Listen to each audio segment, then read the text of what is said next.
گھر کی بربادی کے چھپے راز اکثر ان گناہوں میں پوشیدہ ہوتے ہیں جو روز مرہ کی زندگی میں عام سمجھے جاتے ہیں۔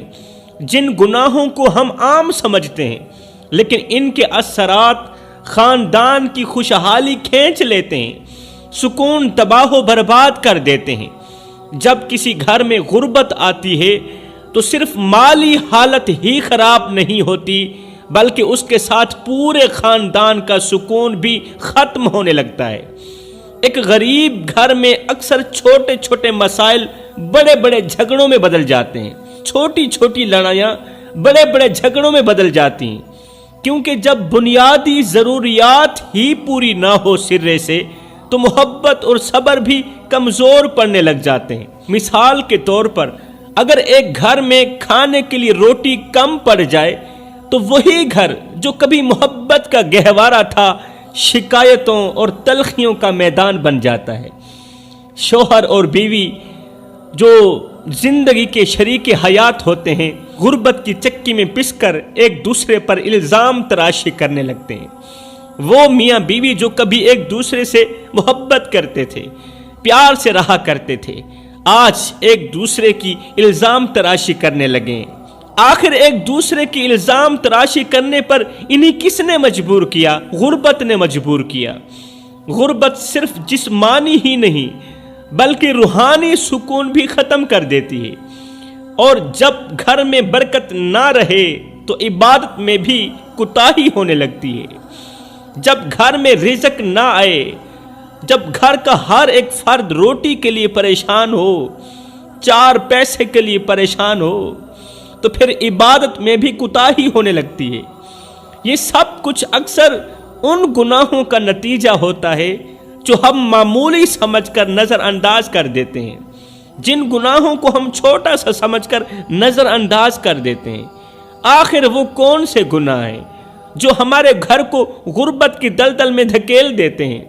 وہ کون سے اعمال ہیں جو اللہ کی برکت کو ہم سے دور کر دیتے ہیں؟ عورتوں کا پہلا گناہ، اب دل کے کانوں سے سنیے گا، خصوصاً عورتیں اس بیان کو دل کے کانوں سے سنیں۔ عورتوں کا پہلا گناہ غیبت کرنا، بڑے افسوس کے ساتھ کہنا پڑ رہا ہے، بڑے ارمان کے ساتھ کہنا پڑ رہا ہے، اور ساتھ میں مجھے ہنسی بھی آتی ہے۔ جہاں دو عورتیں ملتی ہیں وہاں غیبت کا تھال ضرور سجتا ہے۔ مثال کے طور پر اگر کسی عورت کی ساس نے ایک مرتبہ سالن میں نمک زیادہ ڈال دیا ہو تو وہ اس بات کو ایسا بڑھا چڑھا کر بیان کرتی ہے جیسا کہ ساس نے نمک نہیں کوئی ایٹم بم ڈال دیا ہو۔ ہمارے معاشرے میں یہ حالت ہو گئی ہے کہ اگر کسی عورت کو گھر سے باہر جانے کا موقع نہ ملے تو وہ کال پر اپنے دوست سے کہتی ہے، کال کے ذریعے اپنے دوست سے کہتی ہے، یار تمہیں پتہ ہے فلاں کے گھر کیا ہوا۔ غیبت سے باز نہیں آنا، کال کے ذریعے ہی ہم نے غیبت کرنی ہے، تمہیں پتہ ہے فلاں کے گھر کیا ہوا، اور پھر باتوں کا نہ ختم ہونے والا سلسلہ شروع ہو جاتا ہے۔ مزے کی بات یہ ہے کہ غیبت کرنے والی اکثر عورتیں خود کو بڑی نیک ظاہر کرتی ہیں، بڑی نیک سمجھتی ہیں۔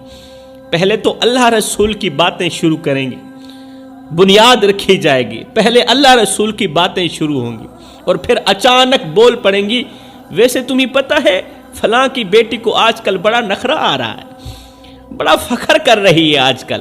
کچھ خواتین تو ایسی ہوتی ہیں جنہیں غیبت نہ کرنے دیا جائے تو وہ بیمار پڑ جاتی ہیں، ایسے لگتا ہے کہ ان کی خوراک میں غیبت شامل ہو چکی ہے، اور اگر ایک دن یہ خوراک نہ ملے تو ان کی طبیعت اور زیادہ خراب ہو جاتی ہے۔ ان کے شوہر اگر کسی بات پر پریشان ہو تو یہ فوراً تسلی دیتی ہیں، فکر نہ کرو فلاں کی حالت بھی تم سے زیادہ خراب تھی، مطلب فلاں کا نام ضرور لینا ہے، فلاں کا نام لے کر غیبت ضرور کرنی۔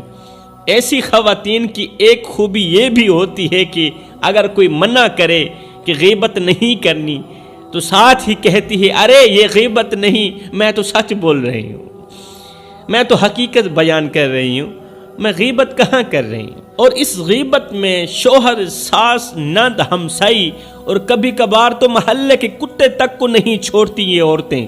لیکن یاد رکھیں غیبت وہ گناہ ہے جو آپ کی دنیا بھی خراب کرتا ہے اور آخرت بھی خراب کرتا ہے۔ اللہ نے زبان دی ہے تو نیک باتوں کے لیے۔ اگر آپ چاہتی ہیں کہ آپ کا گھر جنت کا گہوارہ بنے تو اپنی زبان کو روکو، ورنہ آپ کی زبان آپ کو ایسی جگہ لے جائے گی جہاں نہ کوئی ہمسائی ہوگی تمہاری غیبت سننے والی، نہ کوئی چغلی ہوگی، بلکہ صرف حساب کتاب ہوگا اور عذاب ہوگا۔ گھر میں غربت لانے والا دوسرا گناہ فضول خرچی۔ فضول خرچی یعنی پیسے کو اس بے دردی سے اڑانا کہ خود پیسہ بھی سوچے اور بھائی ذرا آرام کر لو، مجھے بھی سکون کی سانس لینے دو۔ کچھ خواتین تو سپر مارکیٹ جا کر ایسی خریداری کرتی ہیں جسے دنیا ختم ہونے والی ہو، تیزی سے جلدی سے خریداری کرتی ہیں جیسے دنیا ختم ہونے والی ہو، یہ بھی دے دو، یہ بھی دے دو، یہ بھی دے دو، آج سیل لگی ہے چلو جلدی سے لے لیتے ہیں، ہر ایک چیز خرید لیں گے چاہے وہ چیز گھر میں پہلے سے ہی کیوں نہ موجود ہو۔ لیکن سیل کا سن کر ایسے لگتا ہے کہ اگر نہ خریدی جائے تو قیامت آ جائے گی، لیکن گھر آ کر پتہ چلتا ہے کہ جو چیزیں لے کر آئی تھیں وہ چیزیں تو ہماری ضرورت کی تھی ہی نہیں۔ یاد رکھو میری بہنوں، فضول خرچی نہ صرف رزق کی برکت ختم کرتی ہے بلکہ گھر کو قرضوں اور جھگڑوں کا میدان بنا دیتی ہے۔ مثال کے طور پر ایک خاتون نے اپنی فضول خرچی سے پورا بجٹ بگاڑ دیا، پورا بجٹ ختم کر دیا، اور جب شوہر نے ناراضگی کا اظہار کیا تو فوراً کہنے لگی، ارے ناراض ہونے کی کیا ضرورت ہے، میں نے تو گھر کے لیے لیا ہے، تمہیں تو کچھ پرواہ نہیں، تمہیں گھر کی چیزوں کی کیا پرواہ۔ حالانکہ شوہر بیچارہ پہلے ہی بجلی کا بل اور بچوں کی فیس کے بارے میں سوچ کر بہت زیادہ پریشان ہے۔ لیکن یاد رکھو اللہ نے پیسے کو ایک امانت کے طور پر دیا ہے، تمہیں امانت کے طور پر دیا، نہ کہ اسے بے وقوفی سے خرچ کرنے کے لیے تمہیں دیا ہے، فضول اڑانے کے لیے نہیں دیا۔ فضول خرچی کرنے والے شیطان کے بھائی ہوتے ہیں۔ اگر آپ اپنی زندگی میں سکون اور رزق کی کشادگی چاہتی ہیں تو اپنی خواہشات کو قابو میں رکھیں۔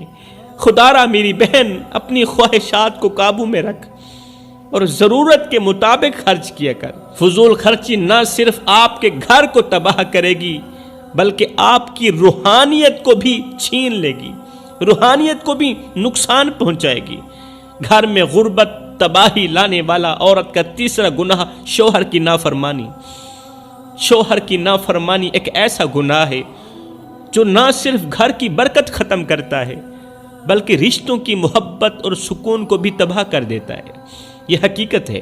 کچھ خواتین کے لیے تو شوہر کی بات ماننا ایسا لگتا ہے جیسے کوئی پہاڑ سر پر آ پڑا ہو۔ شوہر اگر کہے یہ کام کر لو تو جواب آتا ہے تمہیں کیا لگتا ہے میں تمہاری غلام ہوں؟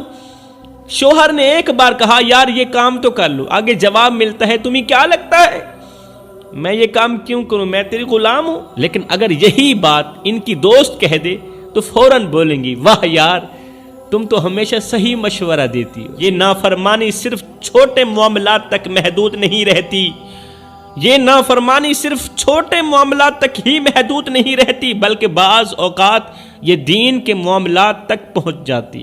اگر شوہر بیوی کو کہے کہ پردہ کرو تو آگے بیوی جواب دیتی ہے دنیا کہاں سے کہاں تک پہنچ گئی، تم پرانے خیالات میں کھوئے ہو۔ لیکن یہی بات اگر کوئی غیر ضروری فیشن کے بارے میں کہے تو فوراً مان لی جاتی ہے۔ اگر آپ اپنے گھر کو جنت کا گہوارہ بنانا چاہتی ہیں تو اپنے شوہر کی عزت کرنی ہوگی، ان کی بات ماننی پڑے گی اور اپنی زندگی کو محبت اور سمجھداری سے چلانا ہوگا۔ شوہر کی نافرمانی نہ صرف دنیاوی نقصان کا سبب بنتی ہے بلکہ آخرت میں بھی حساب و کتاب کو مشکل بنا دیتی ہے۔ گھر میں بے بہا غربت لانے والا چوتھا گناہ شوہر کو ایسا جملہ بولنا جو اس کی تھکاوٹ مزید بڑھا دے۔ شوہر جو پورا دن محنت کر کے گھر کا نظام چلانے کے لیے اپنی جان لڑا دیتا ہے، شام کو جب تھکا ہارا گھر آتا ہے تو امید کرتا ہے کہ وہ بیوی کا مسکراتا چہرہ دیکھے گا، ہنستا بستا چہرہ دیکھے گا، سکون کے دو بول سنے گا اور دن بھر کی تھکاوٹ اس کی ختم ہو جائے گی، وہ اپنی دن بھر کی تھکاوٹ کو بھلا دے گا۔ لیکن افسوس جیسے ہی شوہر گھر میں قدم رکھتا ہے بجائے اس کے کہ بیوی خوش آمدید کہے بلکہ اس کے پہلے الفاظ بھی یہی ہوتے ہیں کہ آ